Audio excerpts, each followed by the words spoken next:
அரசர் அக்பர் அரசபையில ஒரு புதிய திட்டத்த ஒண்ணு தீர்மானிக்கிறார். என்ன திட்டம் அப்டின்னா, அரச கருவூலகத்துல இருந்து எடுக்கிற அந்த காசோடைய மதிப்பு என்ன வாங்கணும்? எதுக்கு செலவு பண்ணணும்? அப்டிங்கிற ஒவ்வொரு சின்ன நுணுக்கமும் எனக்கு தெரியணும். எதுக்காக செலவழிக்கப்பட்டதுங்கிற விவரம் அனைத்தும் எங்களுக்கு தெரியணும் அப்டின்னு சொல்லிட்டு அரசர் சொல்லிறாரு.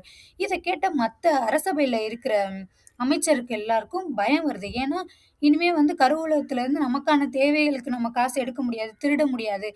அந்த மாரி விஷயங்கள்லாம் நம்மளால பண்ண முடியாது. ஏன்னா, எல்லாத்துக்கும் நம்ம கணக்கு குடுக்கணும். அப்படின்னு சொல்லிட்டு, இதுக்கு தீர்வு பீர்பாலால தான் குடுக்க முடியும் அப்படி சொல்லிட்டு எல்லாருமே பீர்பால்ட்ட போய் சொல்றாங்க.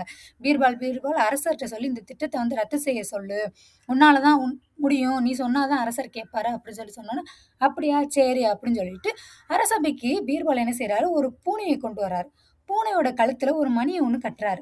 அப்ப அரசர் சொல்றாரு, "இப்ப அரசவைக்கும் பூனைக்கும் என்ன சம்மந்தம் இருக்கு?" அப்படின்னு சொல்லிட்டு அரசர் கேட்கும்போது, பீர்பால் சொல்றாரு, "அரசே, நம்ம கருவூலத்துல நெறைய எலிகள் இருக்கு. அது பண பைகளையும் எல்லாத்தையும் பிச்சு போடுது.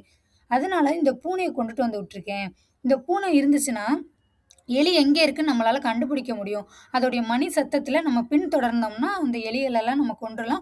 அந்த பூனையும் அந்த எலிகள நமக்கு காட்டிக் குடுத்துரும்." அப்படி சொல்லிட்டு சொன்னத கேட்டு அரசரும், "சரி அப்படியே ஆகட்டும்." அப்படின்னு சொல்லிட்டு சொல்லிட்டாரு.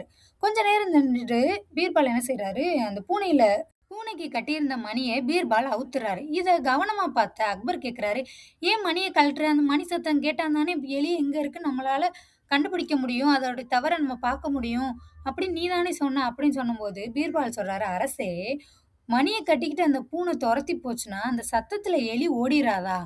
அதனால தான் அந்த மணிய கழட்டினேன் அரசே." அப்படின்னு சொல்றாரு.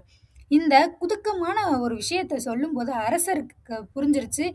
இந்த விஷயத்துல ஏதோ ஒண்ணு இருக்கு. பீர்பால் நம்மள்ட்ட மறைமுகமா ஒரு விஷயத்த சொல்றாரு அப்படிங்கிற உணர்ந்த அரசர், பீர்பாலுடைய அந்த மறைமுகமான உண்மைய உணர்ந்துட்டார்.